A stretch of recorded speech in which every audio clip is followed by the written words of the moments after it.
I want to say thank you for jumping in and joining us for day 3 of the Women's Empowerment Summit. I want to give you just a little bit of instruction as you're coming in, and we've still got ladies joining us, so I will be letting them in as they come in and jump on board. Just a couple of reminders. Make sure you're muted when you come in. We are turning everybody's camera off so we don't have a lot of distraction. In the upper right-hand corner, somebody asked me this yesterday after the event was over, you'll see a View tab if you'll scroll your mouse up to the top. If you will select Speaker View, it will allow you to get a bigger shot of the speaker while they're speaking. If you're in Gallery View, you'll continue to see everybody that's in the broadcast. Speaker View will give you a bigger picture of the individual that is speaking, so if they're sharing slides or other information, makes it easier for you to see that content at the same time. By the way, open your chat box so that if you've got questions or you want to give a shout out to the speaker that's going on, or you're having any issues with hearing or seeing something, that chat box is one of the easiest ways that you can communicate with us as we're going along.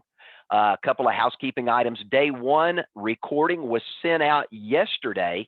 So if you did not receive that, you can send me an email, John, John, at visionadvisorsinc.com. John at visionadvisorsinc.com. I'll be happy to resend that link out to you so that you've got a recording of day 1 of the Women's Summit. As soon as we conclude today's session, I will be sending out day 2, the recordings from day 2, where you had an opportunity yesterday to hear from some amazing speakers that we had speak. Megan Zaccaro did a phenomenal job in talking about how she came through a scenario in her life where she went through the ups and downs of riding the roller coaster, and speaking to an earlier version of herself, had some very powerful tips to really make the best of whatever situation you find yourself in.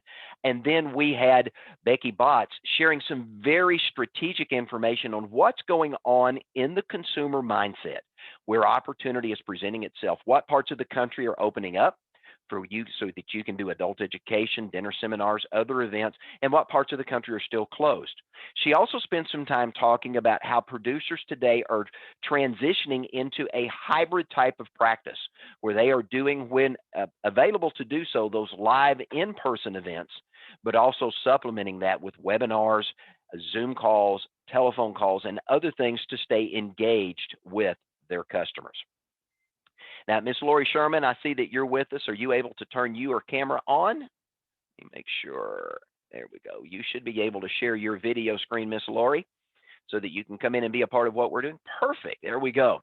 Let me introduce our first speaker today, which is Laurie Sherman. You know, when I had a chance to meet Laurie and find out what she was doing, my mind went back to a friend, Ivan Meisner, who founded BNI, the Business Networking Institute. I've had a chance to be with Ivan a couple of times. He was actually one of the speakers at a John Maxwell conference that I was attending. I'm a member of the President's Advisory Council of the John Maxwell team. So John was an amazing individual in the time that he brings these phenomenal people together. And learning networking from Ivan was amazing.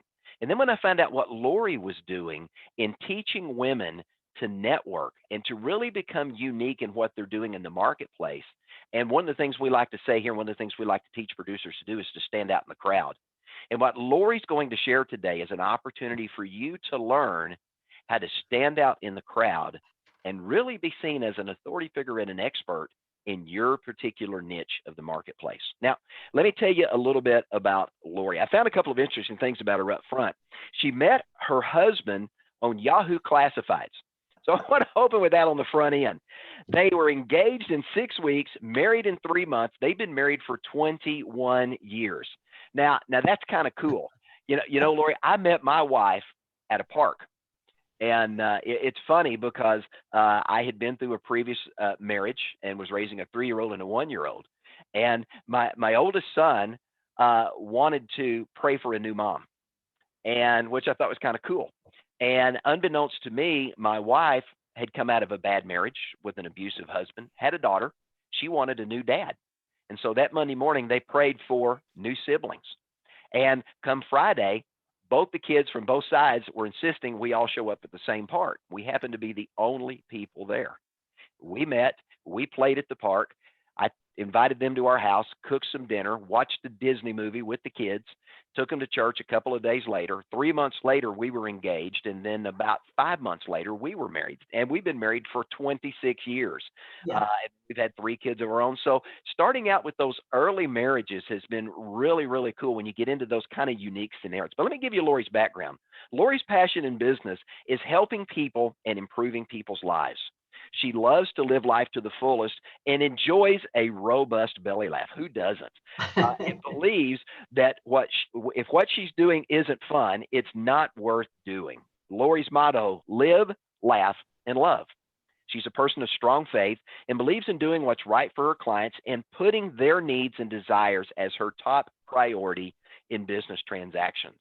And one of the things I know from talking to Laurie is many of her clients have become personal friends, and they have expanded that relationship beyond just business to personal, which is as it should be. You know, a little more about Laurie. Her hobbies are jeeping, motorcycling, RVing, hiking, playing racquetball. We've got to do that, Laurie. I love to play racquetball, and anything else that involves her grandkids. She's been involved in the real estate industry in one fashion or another for over 25 years, and she's been involved in the financial services industry for 8 years. Laurie and her husband founded Life Savings Financial 8 years ago together, and Laurie recently retired Bill. I love it. She moved him out so he could enjoy more of retired life. Laurie learned the value of marketing to women and chose to launch Women's Wealth Club that you're going to hear about today a little over 2 years ago. She's really learned and is teaching women how to build a raving following, what we call a tribe or a community that supports one another while growing personally, professionally, and financially. So without further ado, Laurie Sherman, the floor is yours. Looking forward to hearing from you today. Thanks for joining us for Day 3 of the Women's Summit. Thank you so much, John. Can you hear me? Absolutely. Fantastic. Well, thank you everybody for being here. I am humbled and honored all at the same time that I get to share with all of you the amazing group that I've been a part of. Let me see how I can share this. If I can do this, share this screen first. So John, thank you for sharing your can you see the my first slide? Not yet. Yep. Okay, I got to figure out how to do that. Anyway, thank you for sharing your story about your dating relationship or your meeting with your wife, because for me, I don't see many people. Okay, you probably can see my screen. I can now. see your screen now. Perfect. So 22 years ago, people would when I had gotten tired of meeting the wrong kind of people, the wrong kind of men, I'll say. And I decided to try this online dating thing. And back then people would be like, "What's wrong with you? Are you desperate?" And I'd be like, "No, I'm selective and I'm shopping." And that was the way it worked for me. It was just like, hey, I had a checklist. I'd finally come to the point in my life. I had a checklist. I said, here's my requirements. If you don't meet them, fantastic. You're a great person, but I'm moving on. And that's why we were, we moved along so quickly. And I truly believe that God is good and doesn't, sometimes he puts the right people in our lives. Oh, no, actually, I should put it this way. He always puts the right people in our lives. It's for us to choose what to do with that, right? So anyway, so here I am. My goal is to be able to teach and educate women about the opportunity for financial empowerment and an opportunity to share Women's Wealth Club with you. I heard a lot of things over the last couple of days about women, their adversities, their struggles. And I too have had my adversities and struggle, and I'll share a little bit about that with you so that you know who I am. Let's see. Okay, so this is my family. The top picture. Okay, so first off, I live in Arizona, and yes, it's getting warm here. These two pictures were taken in November around Thanksgiving time. The top picture are all of the adults in my family. You'll see I'm in the middle with Bill to my right, I guess. And then the two boys that are closest to Bill are my biological children. They are 39, I think, they are 39 and 40. And to the left is Bill's biological son. So I have two boys and a stepson. And now, we've been married for 21 years, going on 22. On the bottom are all of our grandchildren. We've been blessed to have the second from the left join our family recently. But they are ages 5 to 18. And Carter, that little one on the right-hand side, oh my gosh, to die for. That little dude is super fun. But so is the 18-year-old. And, they're all gifts in different ways.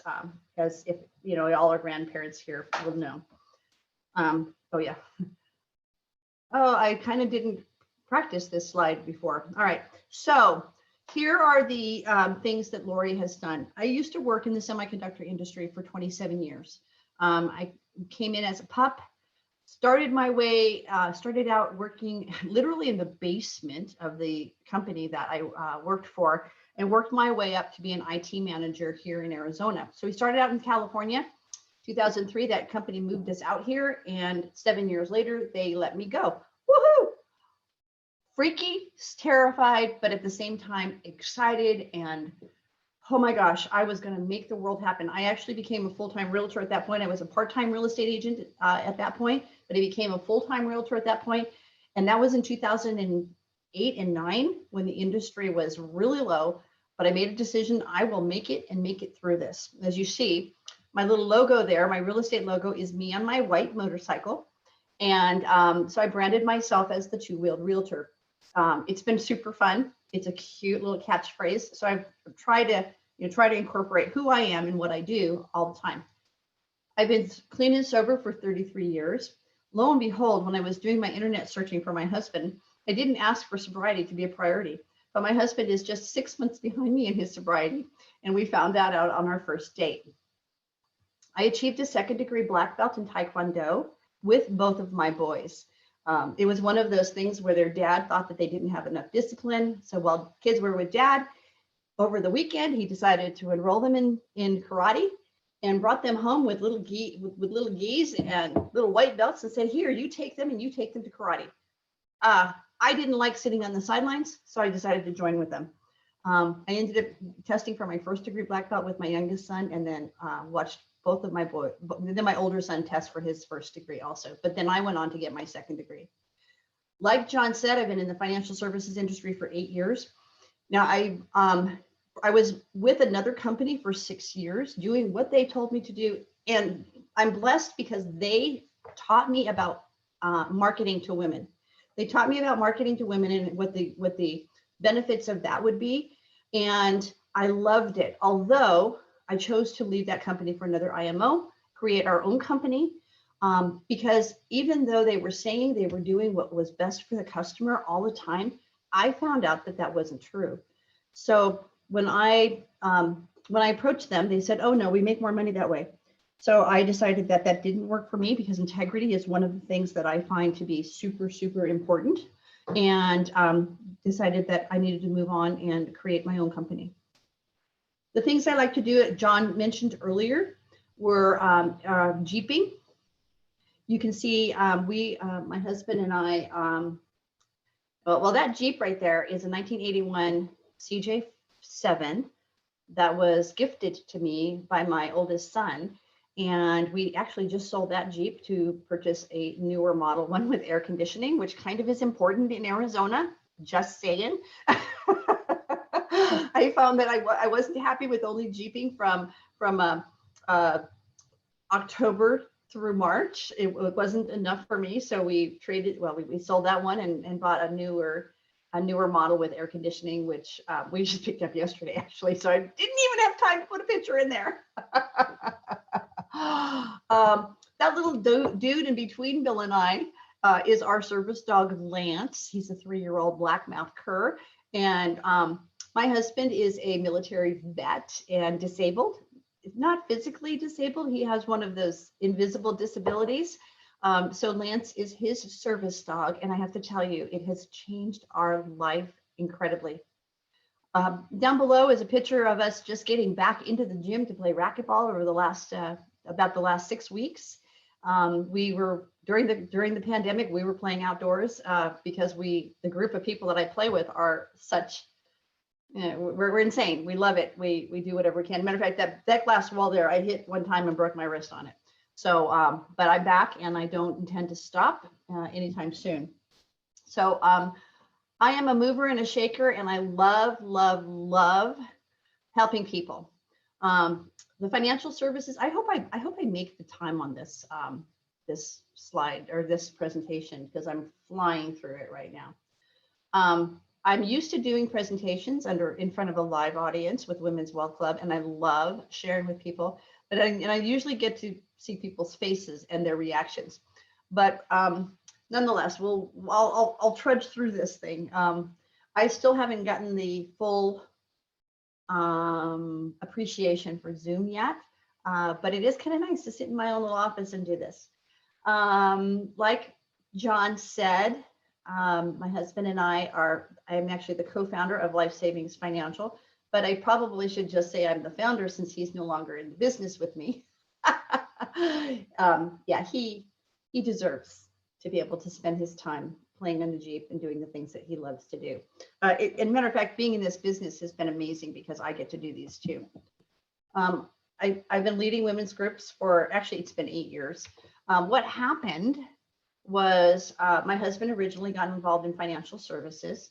And so I live in Arizona. He said, hey, will you go to this training with me in December in Denver, Colorado?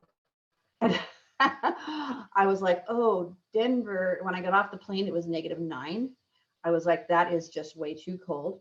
But while I was there, they educated me about the power of marketing to women.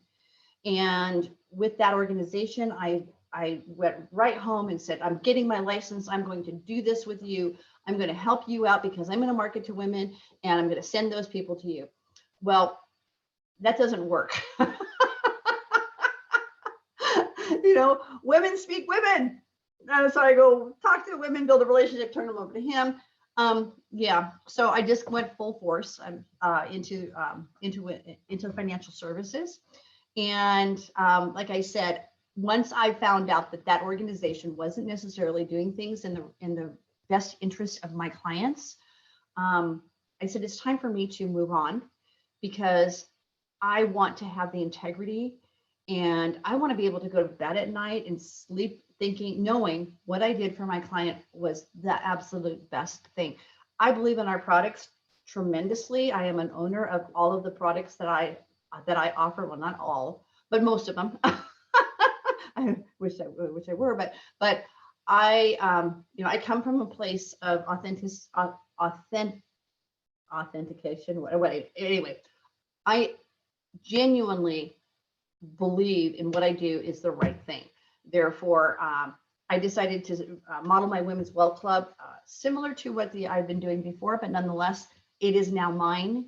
And I decided to create my little logo with the 3 gals there. It kind of fits across for all of the gals who, who may attend. And we have the Women's Wealth Club logo there on the bottom of the screen. So let's talk about why. Why do we need Women's Wealth Club? There are chambers, so not everybody. Okay, I was listening yesterday to Megan, and Megan was talking about dialing to get leads, and that happens a lot. I am not a pick up the phone and call people out of the blue. I feel too much like a robot. Matter of fact, my first job ever was taking the phone book and making calls and trying to sell water systems. Right? Oh my gosh, I do not have a thick enough skin for that. So therefore, dialing to make phone call and dialing to make connections doesn't necessarily work for me. So when I first got self-employed, decided to join chambers, BNIs, referral networking groups. But it's hard, not hard. It's not impossible, and it's not hard. It's hard for people in the financial services industry to get into one of those groups that are industry specific, because those are like prized possessions, right? The other thing is that the financial services industry is led by men. I'm not putting men down, and by no means they do a fantastic job. But what's happening is women are beginning to become more involved, more business owners, more financially savvy, but not enough yet. So women speak and do business differently than men. So we have a gap. We have a huge need there for women to come to a place where they feel safe and they can let their vulnerability out. And that's why Women's Wealth Club has been built. So yeah, so we build relationships in our, in Women's Wealth Club. We build relationships, we add value, and we lift one another up. Now, one of the things that I'm super firm about is our platform for Women's Wealth Club is not a place to go and sell your PNC, sell your life insurance, sell your annuities. It's a place to educate. Okay, we educate about what we do about our product, but the issue is a group of a wide and diverse group of women. So how do you tell them about a complicated money situation when you don't even know they understand how to budget, right? So there's a huge need for education in a non-salesy environment. Yeah, that's the main thing about Women's Wealth Club. So Women's Wealth Club is who we are. So Women's Wealth Club grew from a desire to create a community. This is kind of our mission statement. Women's Wealth Club grew from a desire to create a community joined together by our desire for financial prosperity. We all want to do better. Our desire for financial health, wealth, and security for ourselves and each other in our communities. It's really interesting. The biggest comment I get from women after they've attended a Women's Wealth Club is, oh my gosh, this is like no other networking group I've been involved with. That is the highest compliment I think I could get paid from anyone about what we do. And what happens is that encourages that woman to come back, and it encourages her to bring her friends, which is super important. That's why we're doing this, right? So most often the women who join Women's Wealth Club are small business owners and entrepreneurs, professional women, retired women, not always stay-at-home moms, but just sometimes we do get some of those, to name a few. I actually had a gal, before COVID hit, she was like, I need women in my life. I don't have a business. I need women in my life.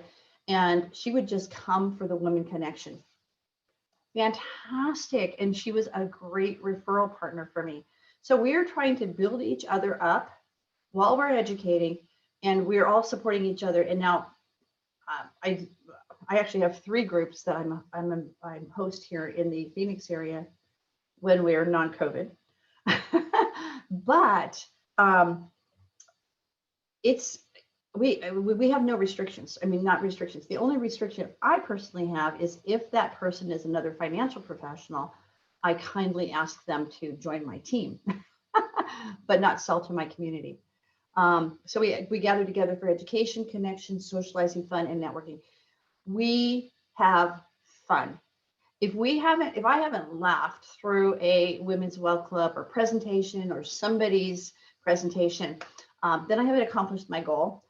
There's many times I show up for Women's Wealth Club going, oh, I really am not in a good place today. But by the time I leave there, my cup is so full that I mean, my poor husband, he's like, are you ever going to go to bed that night? Because I get this natural high of being around other women who also have the desire to grow, right? And we're not always growing every time, but there's times when I just need someone there to, hey, just give me a little push or give me a little whatever. But that's one of the things about women is that we show up and we're vulnerable.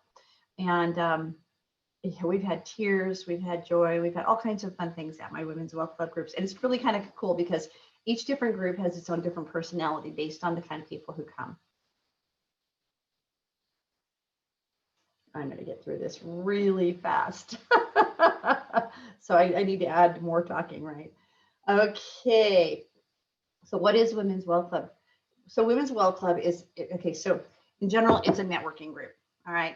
But it's a networking group built for financial professionals like you guys, if you want to create your own group.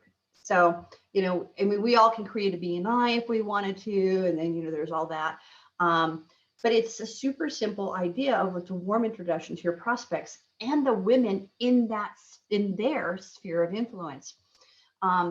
So what I normally do in Women's Wealth Club is it's a group, it's an event.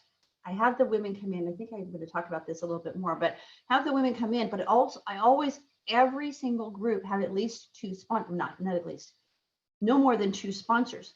The idea is for a sponsor to help us promote this group to their sphere of influence, which would be people that you would never meet normally, or maybe not never meet.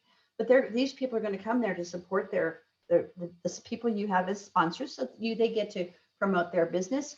At the same time, you get to promote your business, and I'll tell you how we're going to do that. So this is the partnership I'm talking about with other professionals. And we truly believe, and I know that by growing other women, you build trust, rapport, and respect in your community.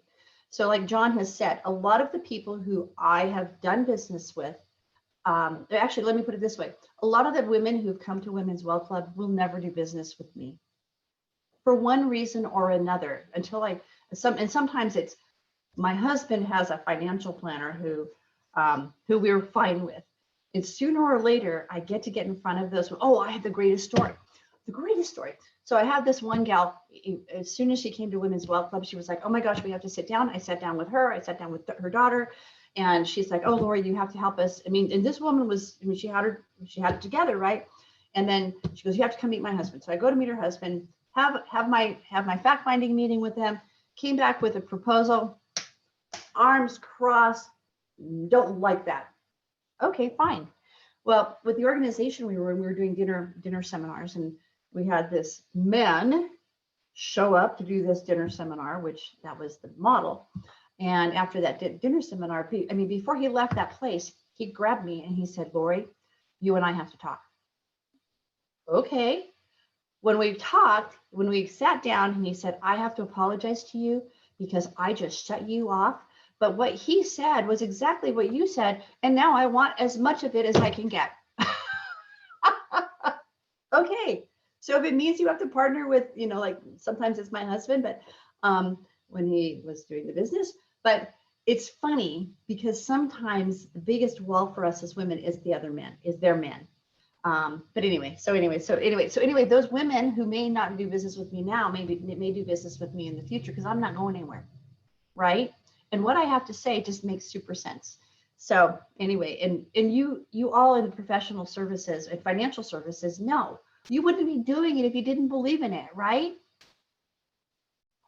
So I've told you I have 3 chapters here in the Phoenix area, and my goal at the beginning of 2020, at that point I had 7 different states, Women's Wealth Club in 7 different states. My goal at the beginning of 2020 was to have 25 chapters before the end of the year. Needless to say, COVID put a stop to that one, but let's get those 25 chapters going before the end of 2021. This is, I don't know about what lessons you all have learned through COVID, but I learned, first off, like I said, I retired my husband. He was spending a lot of time doing minutia. And I just said, you know what, honey? You take care of the house, my meals for me, and I will go out and make all the money. And that worked really well. The other thing that happened for me is that I was gently and lovingly pushed by my tribe into franchising Women's Wealth Club. So now I don't have to do it all by myself. And the other 7 states that had Women's Wealth Club in the process of getting started, we're all like, oh my gosh, this is amazing. And we want to do this too. So the question is do you like to throw a party? So when I was originally introduced into women's networking groups from the company I was with before, they said, hey, you like to throw a party? And I'll tell you what, I am the first person to raise my hand for a party. And actually many times I'm putting it together, right? So I can throw a party and I love to have people come. Can you invite guests to an educational event?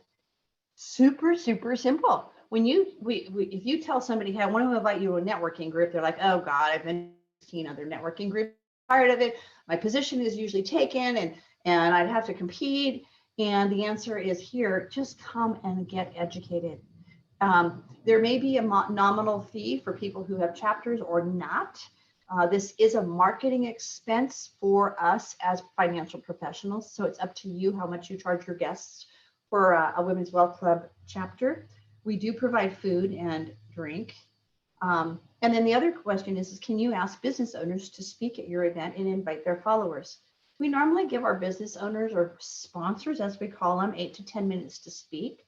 And that gives them an opportunity. And the other thing too is I always promote my business owners through my marketing campaigns with Women's Wealth Club. I do Facebook, Eventbrite, Meetup, email campaigns. I'm working on Instagram right now and LinkedIn. So we ask our business owners who are going to speak to be live participants in the success of this group. So one of the requirements, not only is a financial requirement towards the group, it's also a requirement to bring guests to the group. And if you're interested in growing your team as a financial professional, this is an amazing way to take people who are involved in financial services and give them an opportunity to very kindly and gently bring people into their sphere to A, teach them, and then B, get them to know, like, and trust you. Like I said, women like building relationships. We like having a rapport and knowing that that person walks the talk that they speak, right? So Women's Wealth Club is a great way to do that. And I don't know, I love the community or the tribe. Like I said, I walk out of my groups after sometimes not wanting to be there and being amazing. With COVID, I had originally started once everything shut down here in Arizona. We shut down in March of last year, and then we opened up a couple weeks later, and then we shut back down again in May for a couple weeks. And then I was actually starting in-person meetings.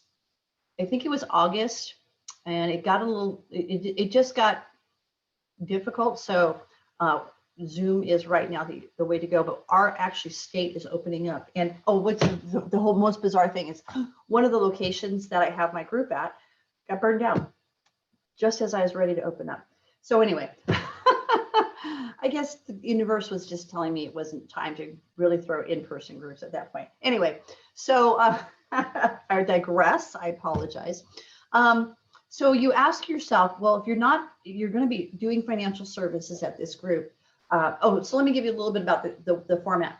Our guests arrive, they sign in, they get a little bit of, I order like hors d'oeuvres for if I'm at a restaurant. So we sometimes do this at restaurants, we sometimes do it at training centers.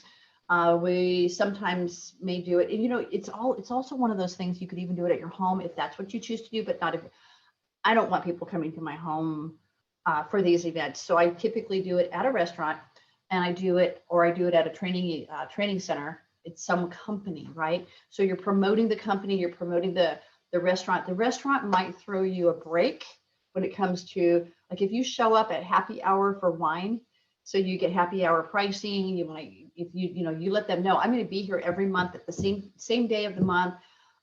They might give you a discount on food or whatnot. But there's a lot of moving parts in this. But what we're doing is we're bringing value to the restaurant. By the way, most often at a restaurant, I'll do a restaurant location on a Monday or Tuesday, which is normally their slowest days. So so for them, we're bringing in, we're bringing in business when they wouldn't get business on those days. At a training center, because I'm bringing in food, I'm typically doing some type of Costco salads or whatever, something easy to throw together, a couple bottles of wine, that type of thing.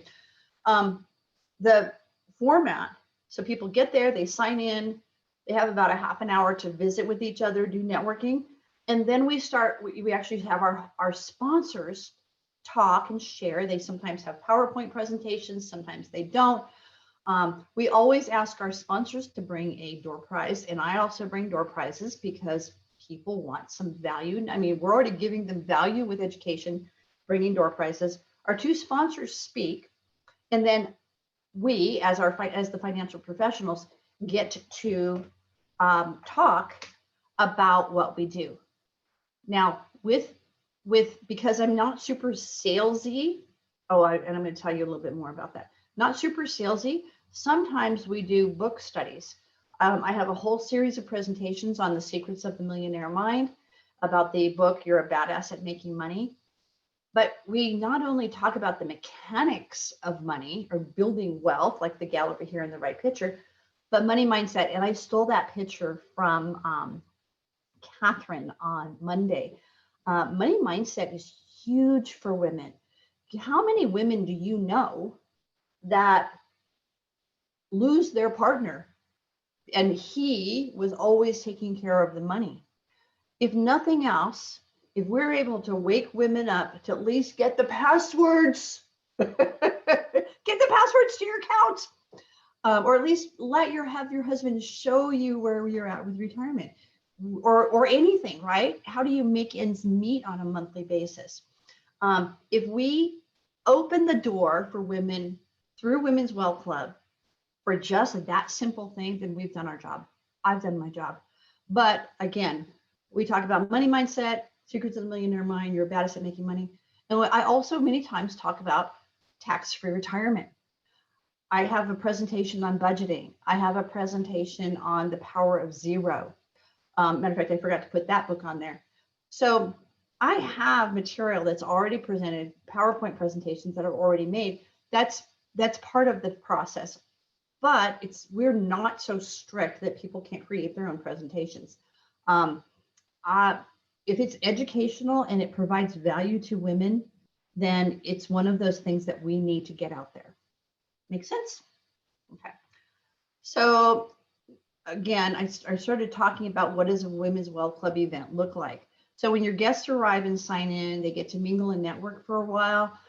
They get to grab a bite to eat and a glass of wine and a beverage. It's really funny. People many times, like I have a lot of wine, people who sell wine, or like, oh, have a wine party at your house. I'm like, yeah, don't drink. They're like, what? You provide wine at your events. I'm like, doesn't mean I don't drink them, but doesn't mean I drink it. Anyway, it's kind of funny. So again, so right after we get some introductions, people get to mingle, get to know each other. I let people pass their business cards around. I want people to share our sponsors. Now, I treat our sponsors specially. Okay, so one of the things I don't do is I don't allow guests to bring door prizes. I want our sponsors to bring door prizes because I want to focus on them and highlight them. And the other thing for our sponsors that are willing to be there and pay money to be there, I promote them the entire month with all of my promotions for their marketing for the event. They also get a copy of the a copy of the guest list of the people who show up. Since we've been doing Zoom, we also give them a copy of the RSVP lists. But they get to be highlighted and they get to be showcased. It's their night too. So the sponsors get to share who they are, and then we as hosts, we as financial professionals get to do our education. Now, the biggest and most important part of this whole night is that event survey. The idea for this event survey is we hand this out to our guests. And I don't have it with me, but it asks who they are. What's the best way to get a hold of you? Would you be interested in learning more? Would you be interested in, now, my company does a private reserve account, which is an indexed universal life cash program. So this event has all the different types of things that we provide, but in question form. Would you be interested in learning about, or would you know somebody else who'd be interested in learning about whatever? So the idea is for this event survey to be given to all of the women in the group. They fill it out, and then I make my last door prize drawing be from that event survey. So it needs to get passed back in, so I know they filled it out, right? So here's the cool thing about Women's Wealth Club. Now, we may have men in our circle, and which we all do, right?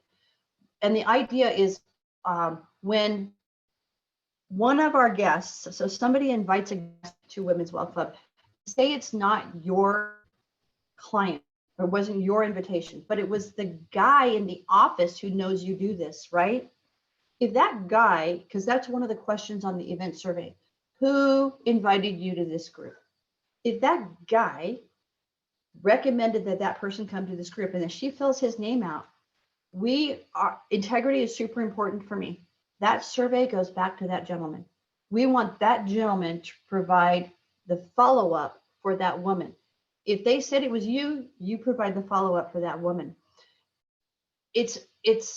We're trying to do a mutual respect type of situation. And what's really funny is I spoke with one of the guys in our office, and I actually spoke with somebody who he had turned on to one of the opportunities that my company does, and he hadn't followed up with that man. So I spoke with him and I said, "Hey, Jack," I said, "your friend John, I'm going to talk to him about." I talked to him a little bit about this. It's called land banking. I said, "Do you want to follow up with him, or do you want me to?" He said, "Wow, I would have never done that for you. I would have never asked you. I would have just taken him." I said, "That's why women work differently than men." But so anyway, so our goal is with that survey, if somebody else invited, so some men, this is a great way for a man to invite a woman to an event where it could open the door to their financial education, but then the business can come back to them. So as a Women's Wealth Club chapter owner, we get the presence there of more women. And now as that woman invites more people to the group, guess whose referrals they're going to be? They're going to be yours, right? And at the end of after the financial education, and there's no time limit on the financial education except for the amount of time that you have for your group, right? I always give my guests an opportunity to do a 30-second commercial, but I prepare them at the beginning of the meeting and tell them that we're going to ask you for a takeaway from our speakers. That way we keep people from being on their phone during the meeting and paying attention. So super important, make sure people know we're going to ask questions of you. We're going to ask you to give us a takeaway. And then, like I said, our door prize is selected from the surveys. There's a lot of wiggle room here for people. There's a lot of room for personalization for what people want to do in their chapter. But there's a little bit of a format that needs to be followed. And actually, I had a group in Hawaii that chose not to continue because they wanted to change too much. So I don't know what they're doing for a women's group, but their first meeting during COVID had 50 people.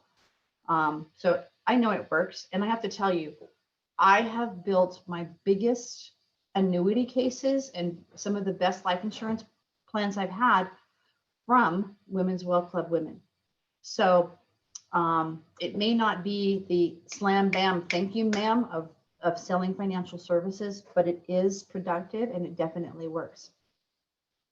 So if you could invite people to an event, you can follow a little bit of a program, then you can actually become your own franchise chapter owner. What you would get with that is you would get personal coaching from me on how to build your chapter. I would walk with you along the way about what needs to start. I actually have a whole blueprint about the marketing part of it, the talking to a business owner about having your group there. I have email templates. I have, as you can see here, we have our logos, we have flyers. On the left here is the actual survey that I use for getting people to fill out that survey at the end of the meeting so that we can use it as some people call it a golden ticket. So that actually you get that information. They say, hey, I want more information about how to create a savings plan for a grandchild, or I want more information about land banking. We customize that to your practice. Anyway, so we would probably work a 6-week program before we even launched your chapter. And we have a ton of material that's available to you, and I would be coaching you along the way. I also have a number of other women who've also hosted Women's Wealth Club who are in different parts of the country. Let's see, we have Nevada, we have Modesto in California, we've done Tennessee, Hawaii, and we did Georgia for a very short time before COVID. So I've got women all over the country that do this, and I'd love to be able to have 20 chapters before the end of the year. What does it take to become in addition to, sorry, I'm kind of getting ahead of myself.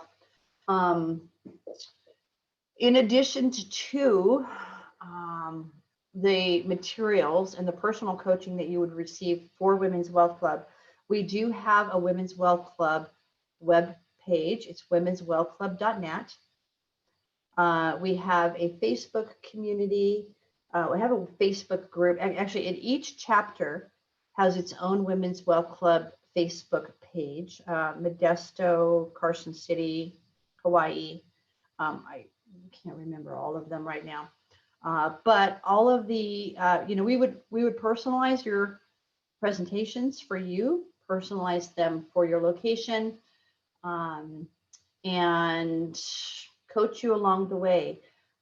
I'm also willing to travel to kick off locations that actually, it's really kind of funny because I was gonna launch Hawaii in March of last year. It was actually March 21st, and my husband and I had our plane reservations. We had plans. I'll tell you, taking a service dog to Hawaii, a lot of work. We had just gotten the final rabies, flea and tick type of vaccine for the dog, and that next day we pulled the plug because of COVID. So Hawaii did launch, but we're going to have to go back out and relaunch. Oh, darn, right? A week in Hawaii to do that, right? But I am willing to travel. And my Monica Barreau, who was on the call on Monday, is also my partner, and she's an amazing partner, and she's helped to launch Women's Wealth Club in a number of different places too. She too loves to travel. But if Women's Wealth Club is something that you find that will work for you, yesterday when Becky was talking, Becky was talking about getting people to virtual events, to live events. I'm thinking that there could be a way that we could use Becky's marketing expertise in conjunction with what we do for Women's Wealth Club to even further enhance the presence that we have with Women's Wealth Club. So the next slide I have is now what? If you're interested in becoming a Women's Wealth Club chapter owner, I am more than happy to talk with you more. There is a little bit of a vetting process, and there's a contact us link on our Women's Wealth Club website. And you just fill that out and just let me know. I'm interested in becoming a chapter owner in whatever state that you're in. And the normal chapter fee is $495 per year. But for this event, today's special, for this event special, actually, this is the first 10 new chapters will only be $300 a year. And, if that's, we can work out payment plans or whatnot. But I think that you'll find that the value in bringing women together and educating women is well worth your investment. And, if you have 10 people, that's an amazing opportunity. So my chapters, a new chapter may have 6 people, an established chapter may have 30 to 35 people.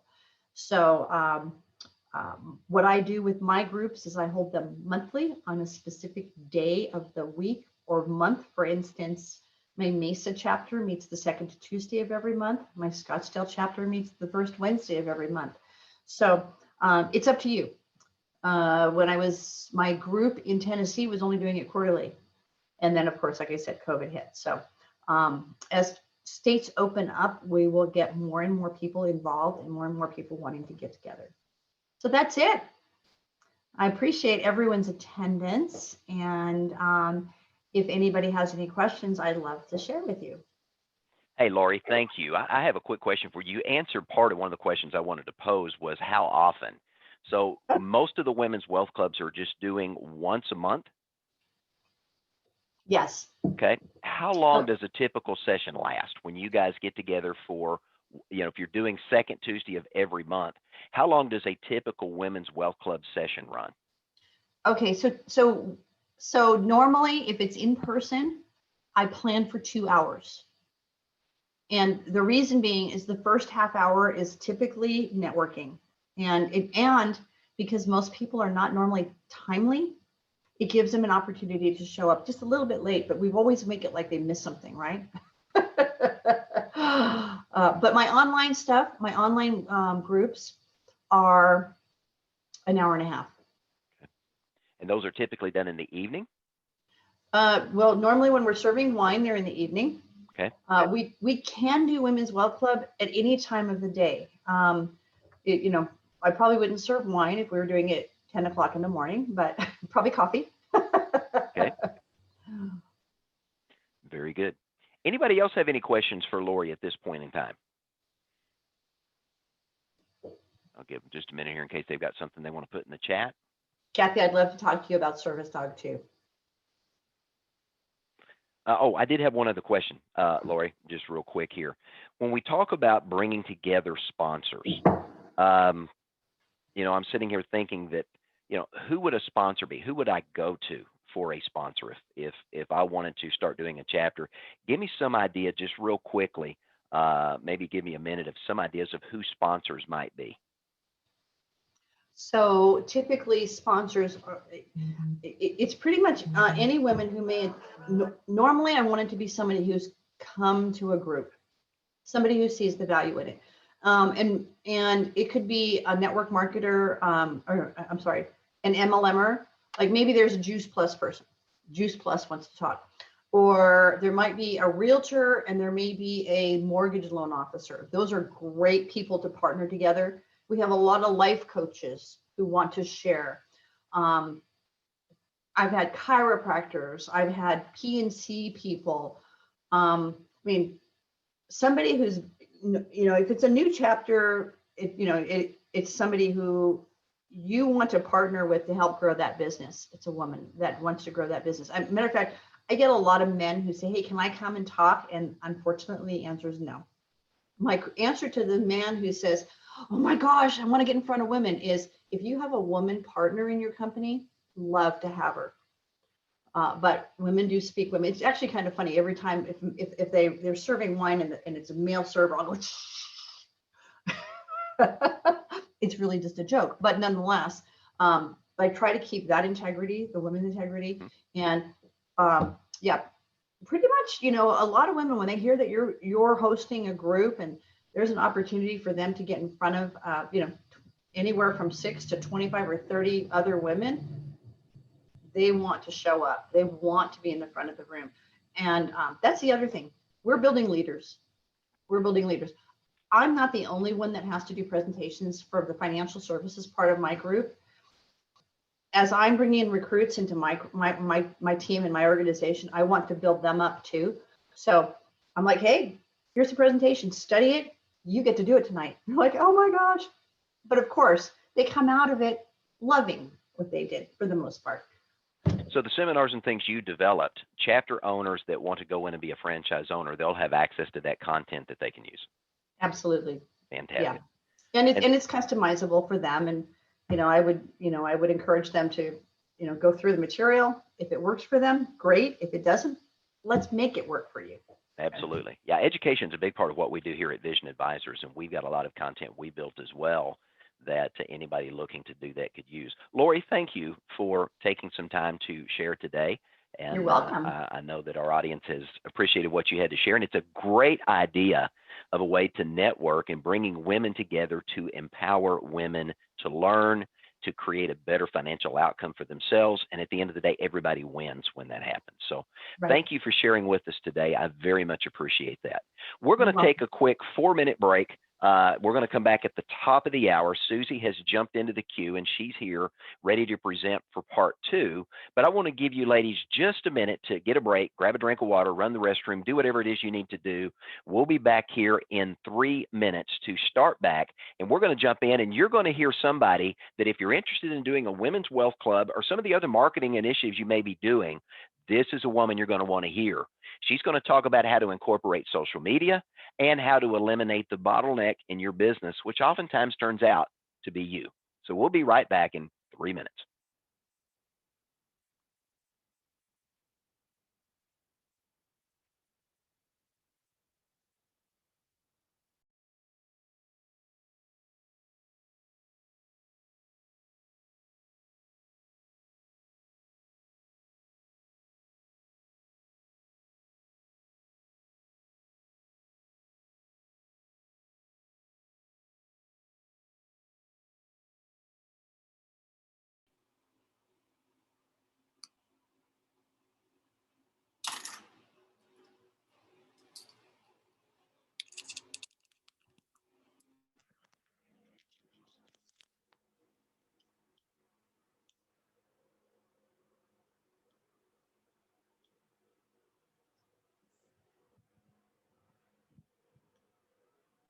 I can't hear you. Yeah, let me see here.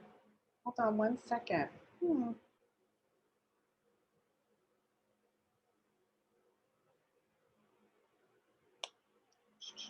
Interesting.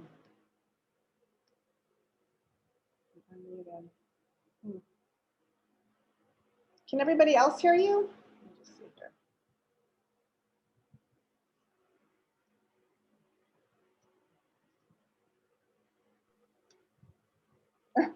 How about now? Can you hear me now? Yes.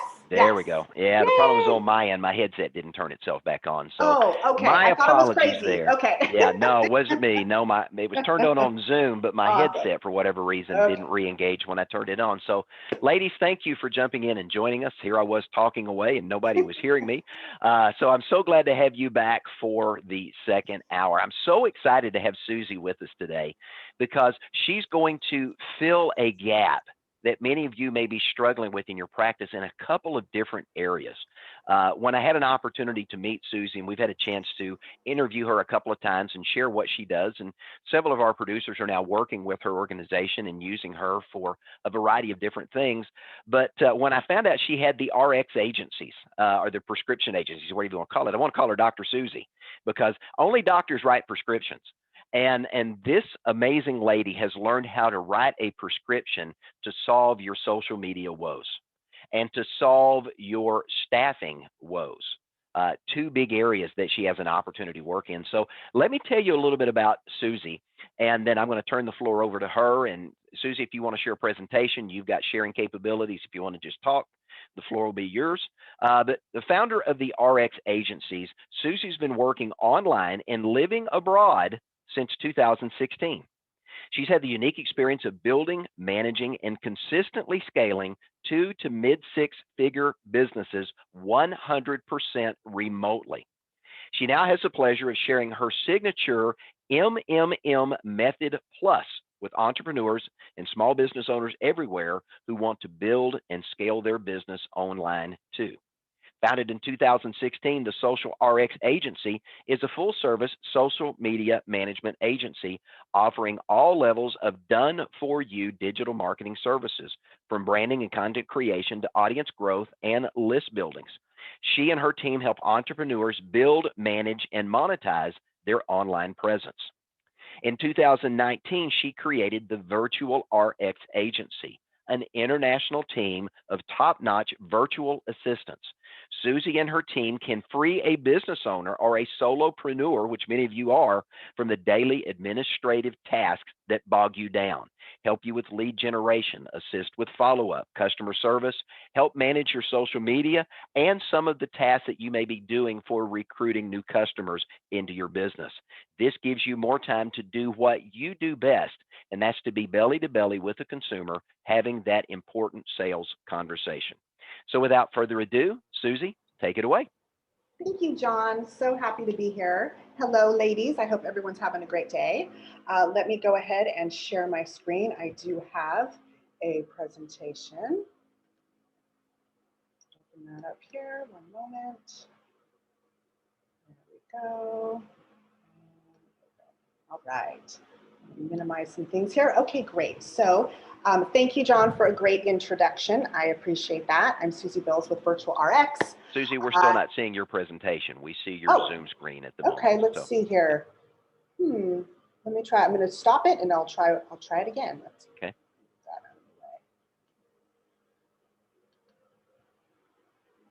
How's there that? We go. There we go. Thank you. I won't reintroduce myself. I'll just take off from where I was going. So, so yes, Virtual RX Agency. We are a social media management company and a virtual assistant company as well. So we kind of get in there and help business owners from all different angles. There we go. So our main goal is to free professionals from the overwhelm of marketing their businesses online. So as I'm sure all you ladies are aware, there's so many moving pieces with marketing yourself online and building your online presence and getting in front of the right people and just trying to figure out who those people are and where they are. So what happens is a lot of people just get overwhelmed and pretty much end up not doing the daily marketing tasks that can really help their business grow. So today I want to give some information on your online presence. What exactly is your online presence? What does it consist of? Why it's so vitally important for your business, and the 3 key parts required for an excellent online presence. How you can build your own. So what I'm going to do is I'm going to go through the three areas and give you tips that you can implement and take over and build your online presence with. Or if you decide it's too much and you want to see what my team and I can do, I'll share a little bit about that at the end as well. So what is your OLP? Your online presence is what people see and what they feel when they check you out online, right? Specifically your website and your social media accounts. So, and actually I'll give you a little fun trick to do, or a little fun exercise to do. If you want to see what your current online presence is, just go and Google yourself and you may be surprised what pops up. So typically what pops up first would be your LinkedIn or Facebook social profiles. So you really want to make sure that what pops up, what people see, is what you want them to see and what you want them to know about you. So do you have an updated professional website? Hopefully you have a website. If you do, are you consistently keeping it up to date with relevant information? Are you having professional profiles on social media, or maybe you're just still using your personal profile on Facebook, right? We want to make sure we have these business accounts set up, and are they up to date? So it's not just enough to have your Facebook and have an Instagram and these things, but consistent, educational, entertaining content that positions you as an expert is what needs to be happening every day on those accounts to make them valuable for you. Branding is another part that we'll talk about. A lot of people have that, a lot of people don't. I'm going to show you some differences on what branding can look like depending on your personality and what you like. Valuable and relevant content. We talked about that, right? Putting that content out there every day or almost every day, so you can get out in front of people. And what that content does, when it's done correctly and consistently, is it positions you as an authority in your industry. Very important, right? You want people to land on your social media, let's say your Facebook, and understand that you know what you're talking about, right? That they can find out valuable information from you, and perhaps you can help them with a problem that they're having. Right? Okay, so why is your online presence so vitally important? Legitimacy. So as you are aware, because you probably do it, I know I do it, if I get a referral from somebody, or if I'm checking out a product or looking for something, I have a problem that I want to solve, I go check out people's profiles on social media, right? So before people ever reach out on the phone to you, they have checked you out. I would say probably almost 100%, unless there's someone who doesn't use social media. But most of the time people will go check you out to make sure that you are legit, right? So you want to make sure that you show up there.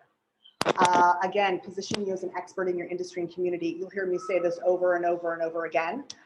It is really what we do for our clients that work with us for content creation and social media, is we are always positioning them as an expert in your industry. Very, very important.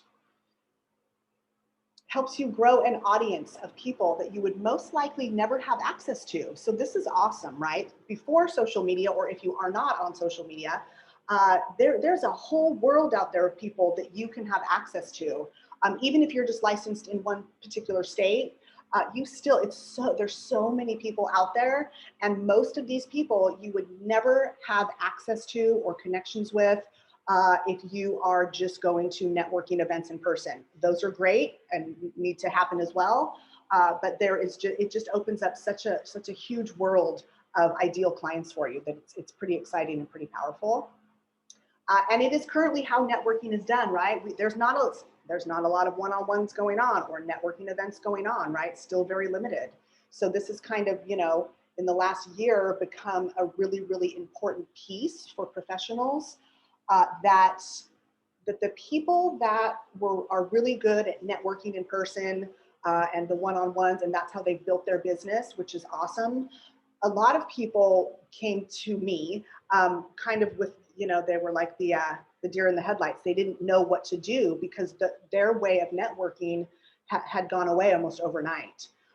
So I believe going forward that it's just super important for everybody, even when you're still doing those networking events, you need to have an online presence. Keeps you top of mind with your network, right? Even daily when done correctly. And this is super powerful as well. So instead of staying top of mind with like an email or a follow-up, which is very important, right? We do those things to keep in touch with our sphere of influence and things like that. But if you're on social media and people are following you almost daily, if you are posting great content daily, you will be top of mind in their mind, and they don't even really know it because they're just scrolling through their feed, but there you are. The next day, there you are. Oh, there you are. Let me read this article. So it starts to kind of be really important to get out there and make sure you're consistent on social media. Consistency is huge. And without even knowing it, you will be top of mind with a lot of people out there. And that's awesome. That's super valuable. And if you're doing your own marketing, I always like to point this out, it's free. So that's amazing. Who doesn't love free marketing, right? Now, of course, it takes up a lot of time and our time is valuable. That's how we come in and help people a lot of the time. But if you really just keep in mind that marketing on social media is free, that's great. I mean, nothing's free these days, right? So you got to keep that in mind and take advantage of what you can do on social media with just some hard work and consistency. Can really pay off. So the 3 parts to building an outstanding online presence, they are, and I'm sure you'll know these already, your website, your social media, and then the third one that a lot of people don't think about is email marketing.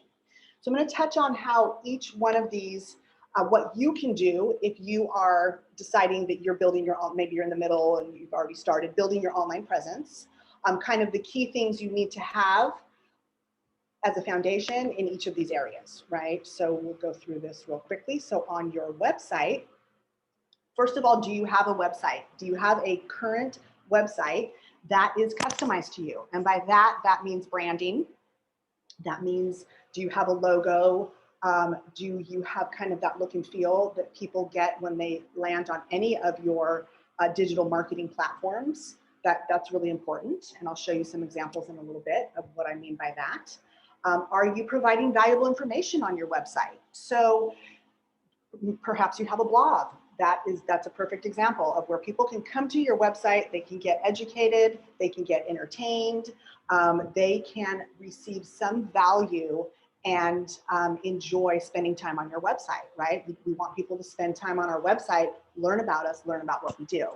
On your website, do you offer a freebie, right? Like an opt-in or a newsletter where somebody will give you their email in exchange for a piece of valuable content, right? And then what they're doing by giving you that email is they are telling you that you can market to them until otherwise noted, until they give you notice, right? Until they unsubscribe. So super, super important to build an email list if you do not have one. And we help a lot of people with that. And once it's set up automatically on an autoresponder, it can literally just, it's kind of like plug and play, right? And people are continuously signing up for it if you're offering something great. And then now you have their email and you can continue to market to them over time and nurture that relationship. Also on your website, do you have your links to your social profiles? Very important. We want to make sure that wherever we are marketing, that we are promoting the other pieces of our marketing machine.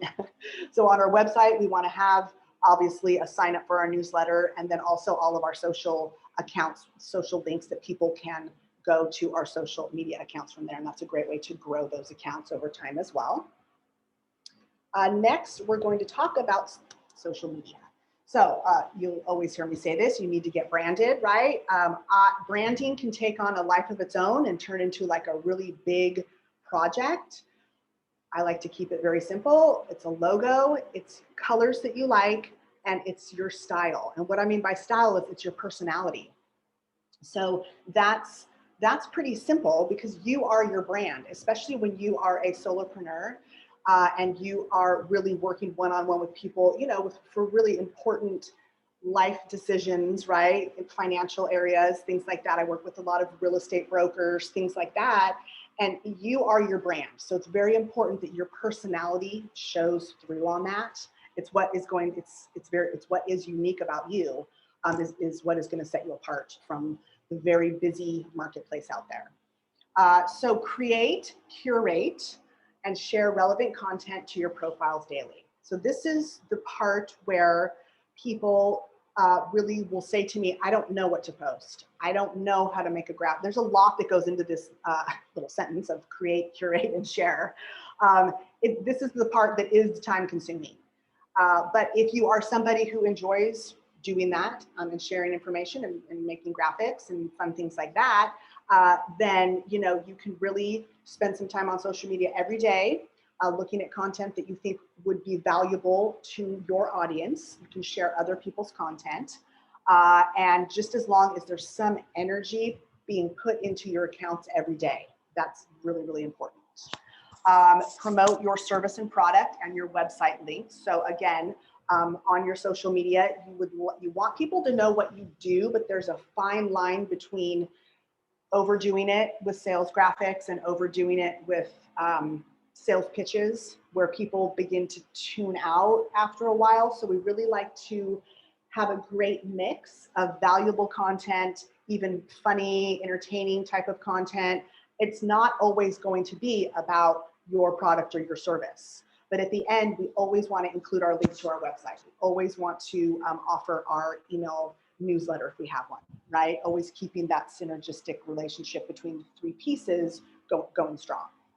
And then you need to grow your audience. So what that means, it's simple. It's just you send friend requests and connection requests or follow other accounts, depending on what platform you're on. And it's just reaching out and growing your audience.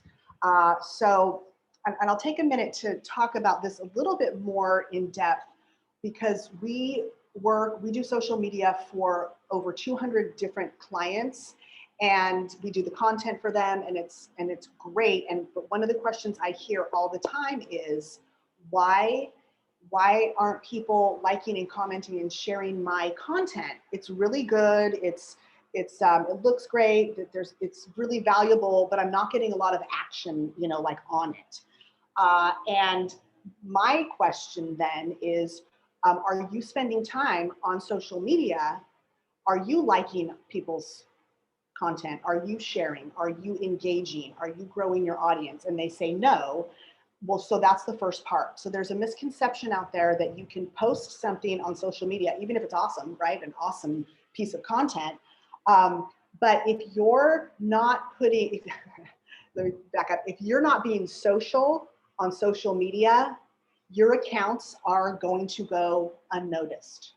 So you do need to put energy, that's how I like to say it, put energy daily into your social media accounts by seeing other accounts you like, checking out some groups, liking other people's content, commenting, you know, a little something on several pieces of content that you like, putting that energy in, right? The law of reciprocity, you will get it back, but it's something that has to start with you on your accounts and done consistently over time. Your content, your accounts will pick up and you will get a lot of action on anything that you post going forward. But you do need to put in that energy first. So super, super important. And next we'll go on to email. Oh, sorry, no, we won't. We'll go on to branding. I'll just show you these two, just to give you an idea what I mean by branding.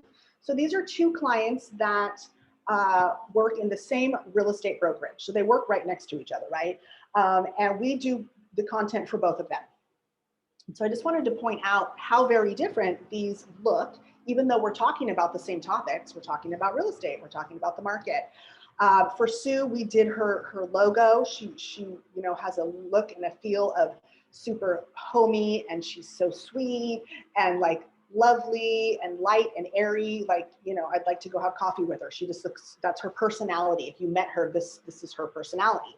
And then we have Thomas, who he's more high-end luxury. He works with a lot of men in the tech industry, right?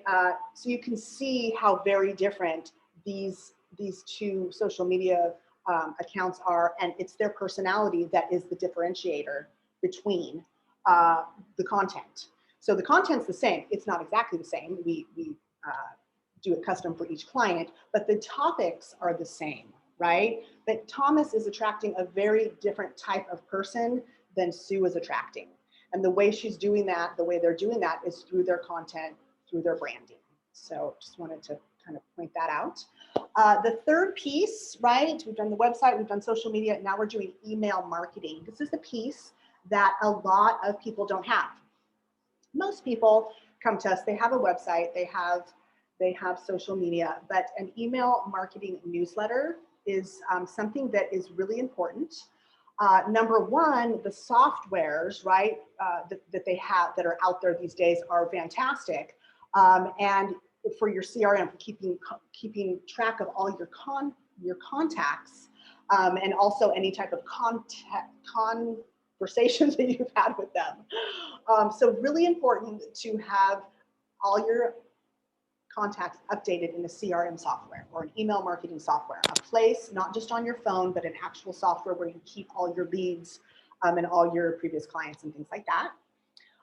And what you want to do is offer that free resource so new leads can join your email list, right? Like we talked about, very important because they are now giving you permission to promote or to promote and keep in contact with them and nurture them along in building a relationship with them, and potentially, you know, hopefully they become a client one day.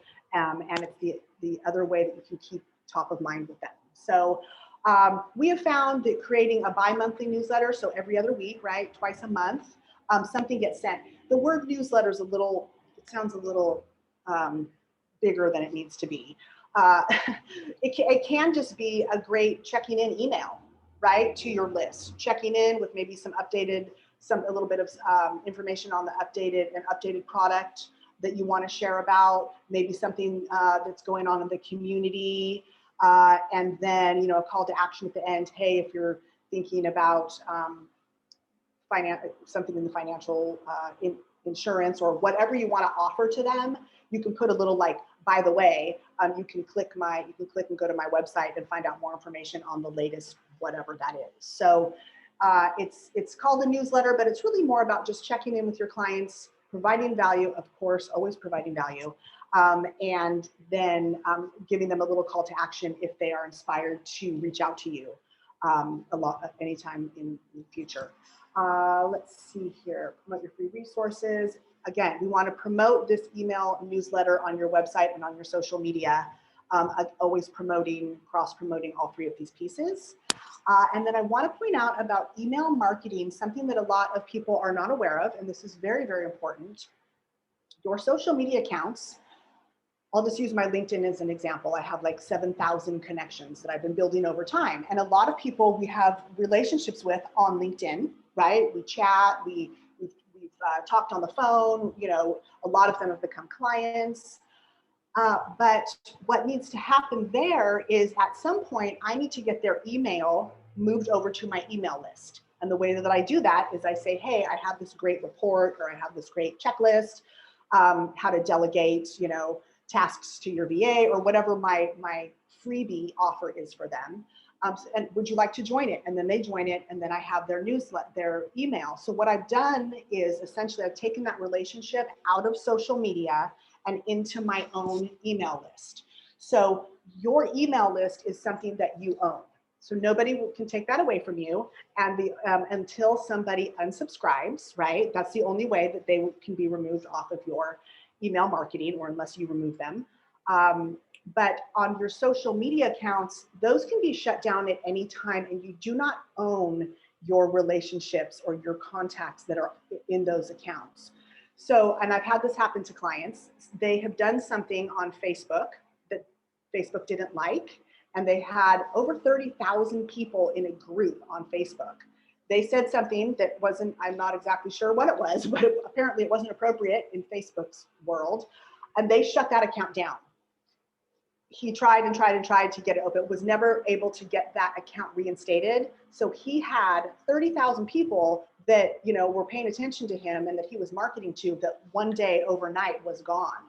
And so he had to start from scratch. He had not moved those people off of social media and into his email marketing. So that is a very, very important piece of your marketing machine that I like to point out to people, because most people don't know that. Sometimes until it's too late. So it's kind of a bummer. So let's see, the website, social media, email marketing, we talked about all three of those. We talked about messaging a lot, positioning you as an expert. And I have three questions that you always want to be asking, or I'm sorry, your client or your lead is always asking when they land or when they look at your social media. So these are the three S's of your online presence that always need to be thought about while you're crafting content and having conversations and sending out email newsletter and writing any type of content. So it needs to be really, really clear, like within the first 10 seconds, 5 seconds, when somebody lands on your website or when they land on your about section, right? You want, who do you serve? The person that is coming to look at your information wants to know if they're in the right place. If they're not, if you serve people 55 and over and they're 20, okay, not a match. They'll move on their way, right? So you need to be really clear about who you serve, or what community you serve. Very important. What problem do you solve, right? Most people are looking for you because they have a problem and they want somebody who can solve it. And then what is the solution that you provide? So of course, in each of these categories, there's more than just like one per type of person you serve, one problem you solve, and one solution. But you really want to focus and pick out the most important one.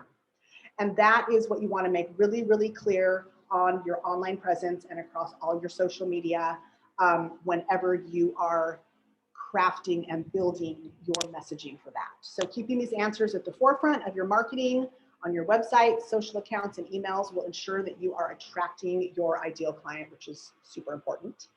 And so what we have found out with online presence is that most people have really great intentions and they know they need to be doing it, social media and marketing, but they just end up getting overwhelmed. So we have come up with I call it an online presence marketing bundle. So we took two of the main areas that people struggle with the most. And the first one is the social media content, right? So creating custom content for your business accounts 5 days a week, right? So that's every day, something different posted in copy, and then also a specific graphic that's going with that. We then create branded graphics and templates for your business. So whatever you are promoting, whatever your service that you provide, we want to make sure that's branded and that it is strategically placed throughout your social media content and on your website and everywhere. And then we post that to Facebook, LinkedIn, and Instagram daily, Monday through Friday. And we provide you with your own social media manager. So the goal that we are trying to accomplish with our social media product is complete customization.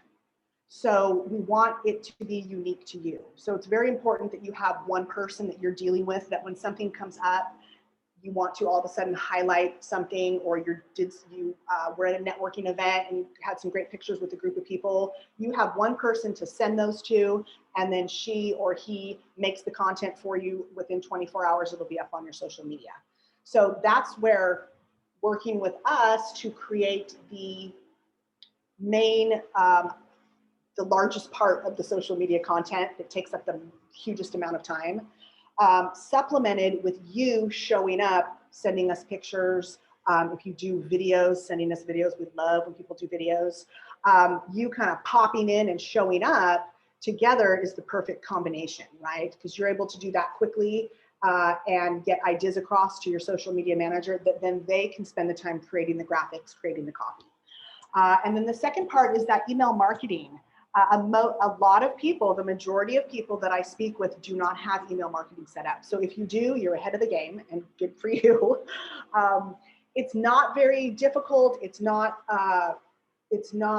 super time consuming, but it's super, super, super valuable.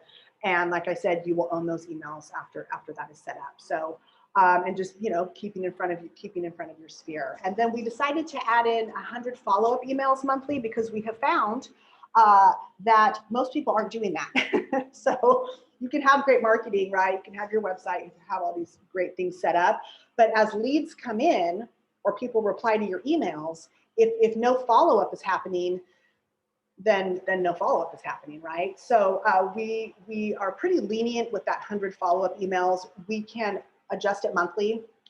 So maybe sometimes that's following up because you were just in an event with people, or maybe sometimes that's following up with past clients that you kind of want to check in with personally, rather than like a email marketing type email. That we work with and can flow, you know, different depending on what your needs are for that month. So our online presence marketing bundle is $3.99 a month, super valuable, and we have a ton of people that get great results from that. I do want to still point out again that with this, you still need to show up and be social, right? That part is not taken care of. This is more about building the content, the social media, being branded, and then having your content posted daily. So you still have to show up and be you, the fabulous you. Alternatively, we offer virtual assistants, part-time and full-time. So Virtual RX we are a team of international virtual assistants, and we help business owners get back their time, right? Like John mentioned at the beginning, that bottleneck that as a solopreneur or even an entrepreneur, I'm guilty of it all the time, and I have a huge team of VAs. Being that bottleneck, right? Thinking we have to do everything, thinking nobody can do it quite the same as we do it, thinking we don't want to train somebody to do it, just ends up really slowing the growth of our business down.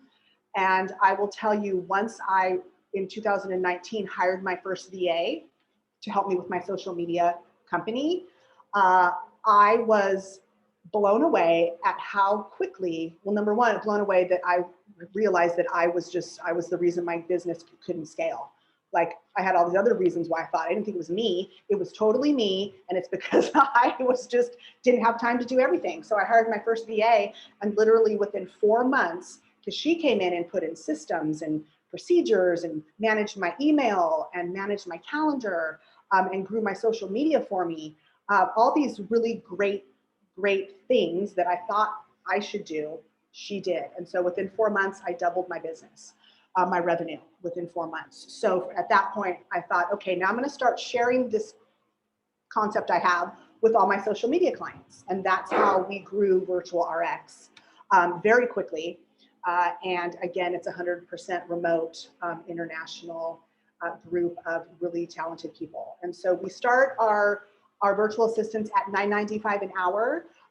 But being on this summit, if you reach out and I'll put my email up here, if you reach out and just mention that you saw me on the summit, I'm happy to offer a rate of $8.50 for anybody that would be interested in our virtual assistants. And they can help you with a myriad of tasks and get those off of your plate ASAP. We usually require about 3 business days before you actually have somebody that can help you with your daily tasks. So yeah, so I think that is it for now. And I appreciate everybody that was watching. John, appreciate you having me on here. And I'd love to answer any questions if anybody has any.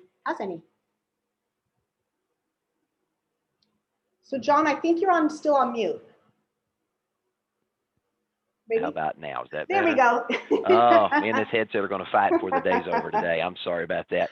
Hey, one of the questions I want, or one of the things I want to point out that you do with your virtual team is you not only have English-speaking VAs, you also have Spanish-speaking, because many of the financial professionals we work with are in parts of the country where Spanish is a requirement to be able to work with some of their clientele. Can you touch on what you do there? Okay, yeah. So with that, we take a little bit longer. So most of our team is from the Philippines. And so we have that team like established. That's like our go-to, right? We delegate everything to them. If you are looking for Spanish speaking, I do have 2 people on my team that are native here in Puerto Vallarta. I know them from here where I live. And so if that's something you're interested in, reach out to me and let's have a discussion on specifically the tasks that you would need. And then I can match you with the right person. And if one of my people aren't the right person, we have many, many resources where we can go find you the right person. Very good. Yeah. Now, working with a virtual assistant, I won't go back to that for just a minute, because that seems to be a bottleneck in so many of our producers' business. Matter of fact, I had an interview just a few days ago. One of our recruiters brought in an individual, and he's grown his business. He's working in his bedroom, solopreneur, no staff, and he's got his business to where he's doing about $20 million a year in annuity premium, which is a good amount of money, but he's stuck because there's a lot of things he can't do. So some of the things, can you go back again and just kind of go over what a virtual assistant can do and how that can free that financial professional up to be doing those, that, the old 80-20 rule comes in. We want to spend 80% of our time doing what we're 20% best at over all the things we're good at. Salespeople are salespeople. They need to be selling. Where does the virtual assistant help? Right. The first part, and usually the first things that we will start with somebody, because a lot of people will come and say, I don't know what I need help with, I just need help. So, they need us to kind of guide them.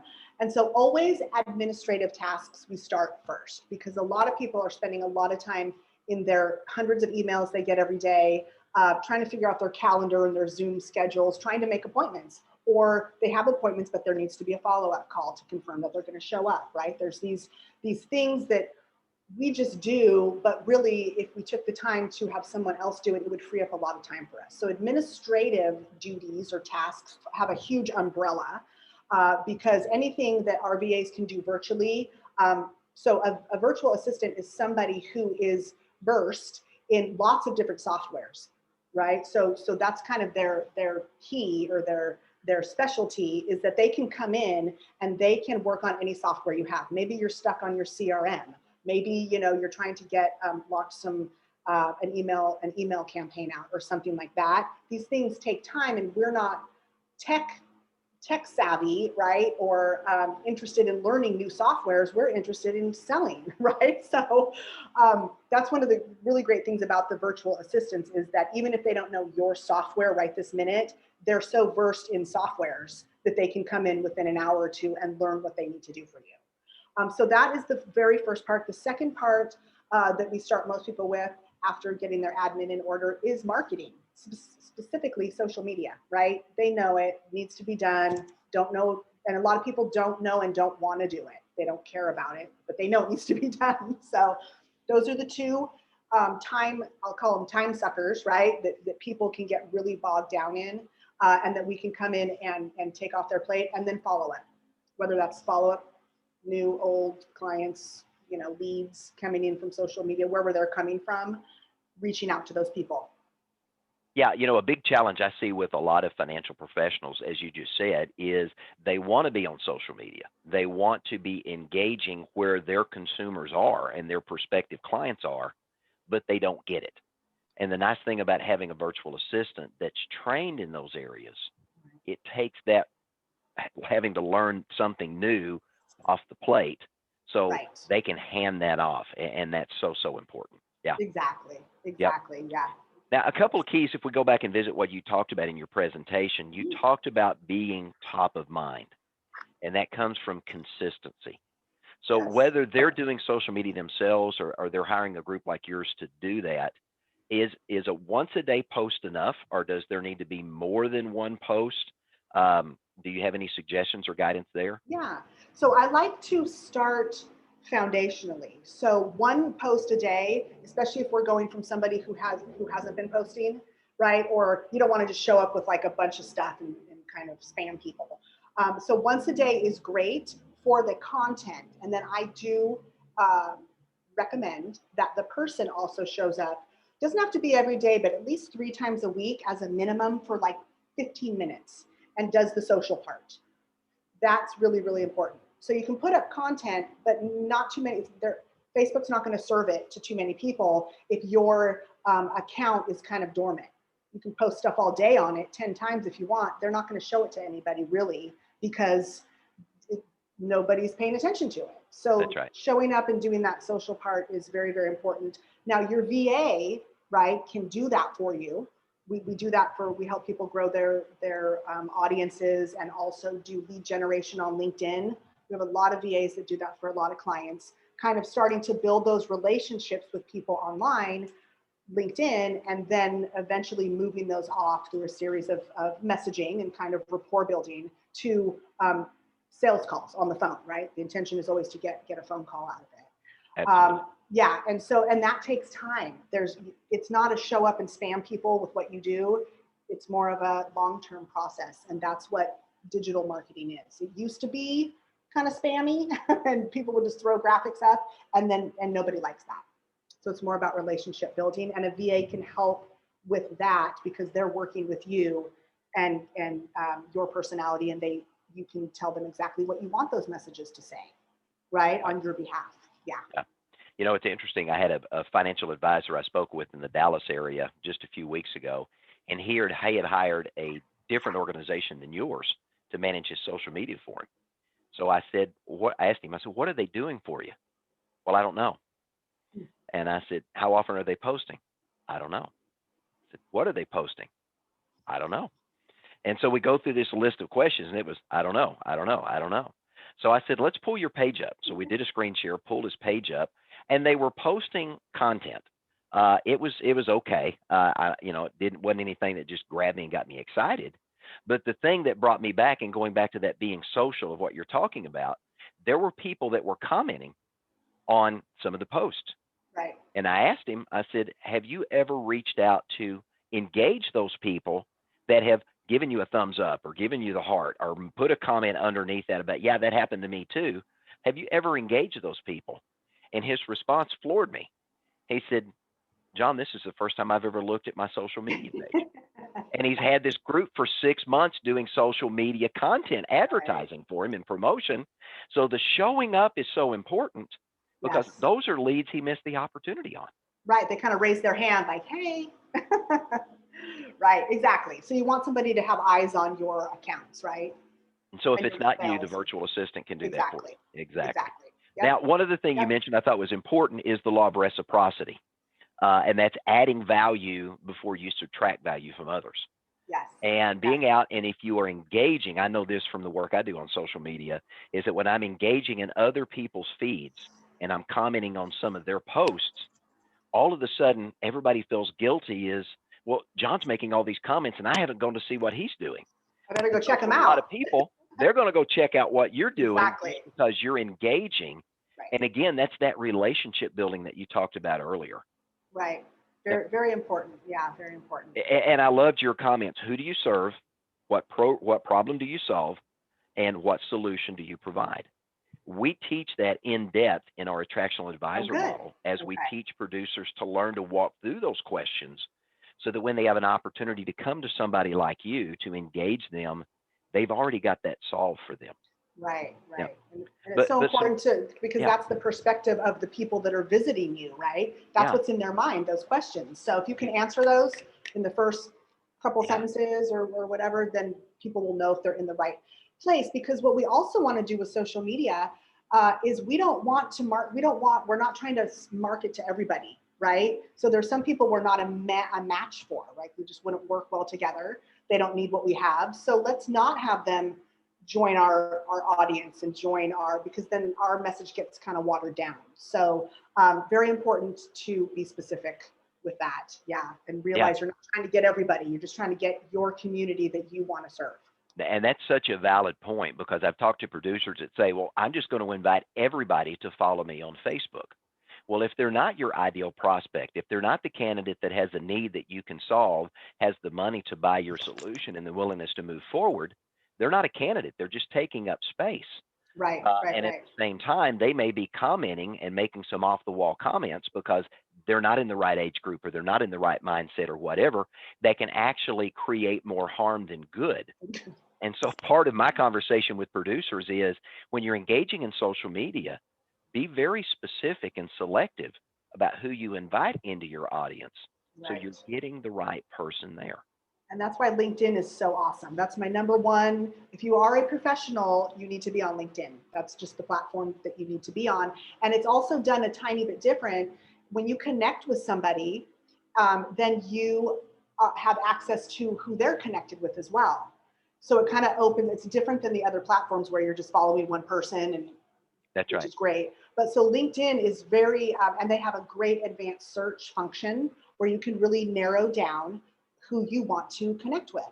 So yes, super, super valuable link. In fact, John, I think that's maybe where we met. Absolutely, that's where we met. Right. Yeah. That's right. That's what I thought. Absolutely. Yeah, that's right. Well, one of the things we do here at Vision is we build websites for producers. Okay. And so we have an amazing guy, Jason Mann, who does all of our website stuff for us. And we actually go through those questions that you post. You know, who do you serve? What problem do you solve?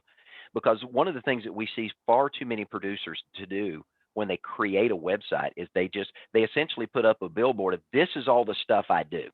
Right. And it becomes this long laundry list of all of the stuff they're proud of. Right. But at the end of the day, the consumer doesn't care. That's right. The consumer wants to know, do you understand me? Can I trust you? And can you solve my problem? Yes. And when we rearrange and we redo a website in that fashion, and then we have conversations with them about the branding of themselves in that manner, the way they begin to present themselves in the marketplace changes. And now all of a sudden they start, as you said, standing out. They start looking different and unique. And now they're not just another face on Facebook, or they're not just another post on LinkedIn.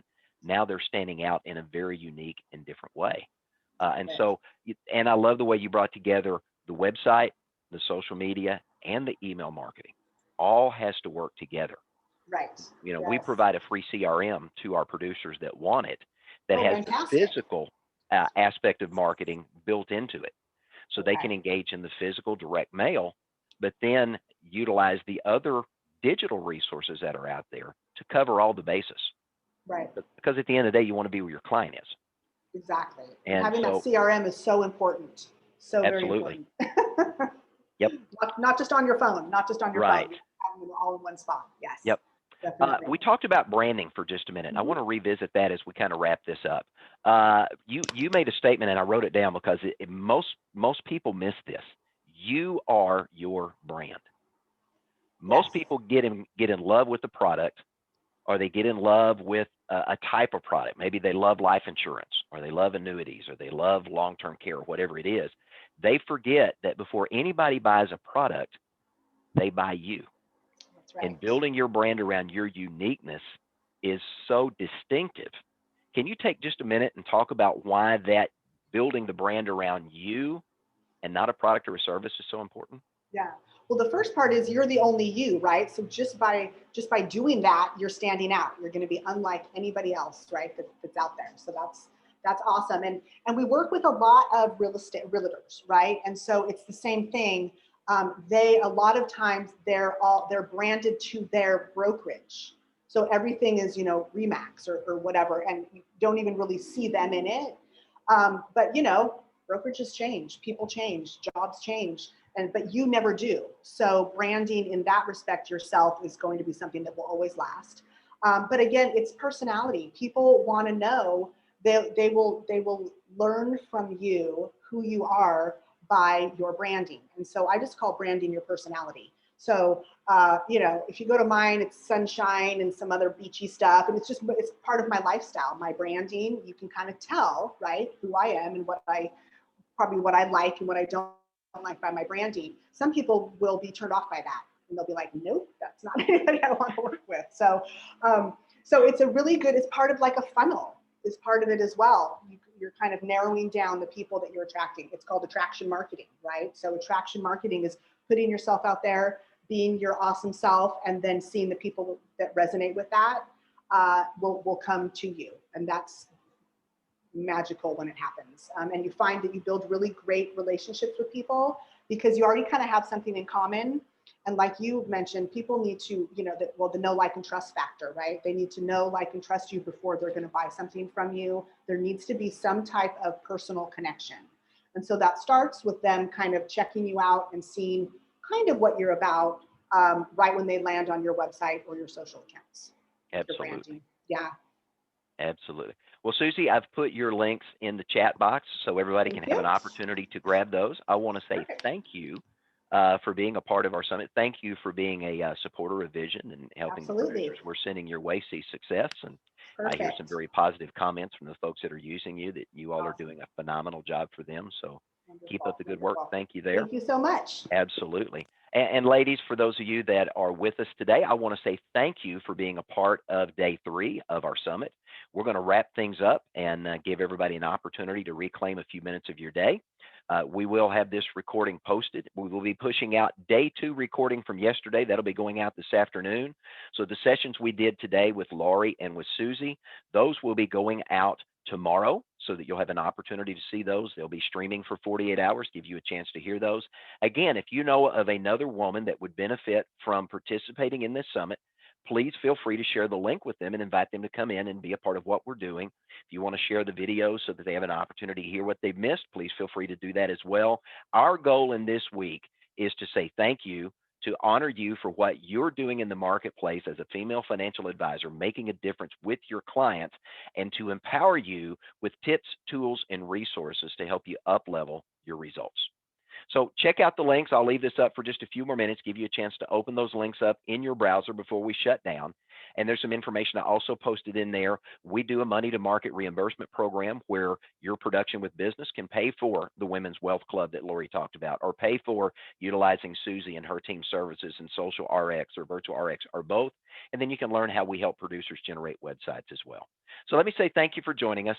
I wish you a phenomenal rest of your Wednesday and have a great day.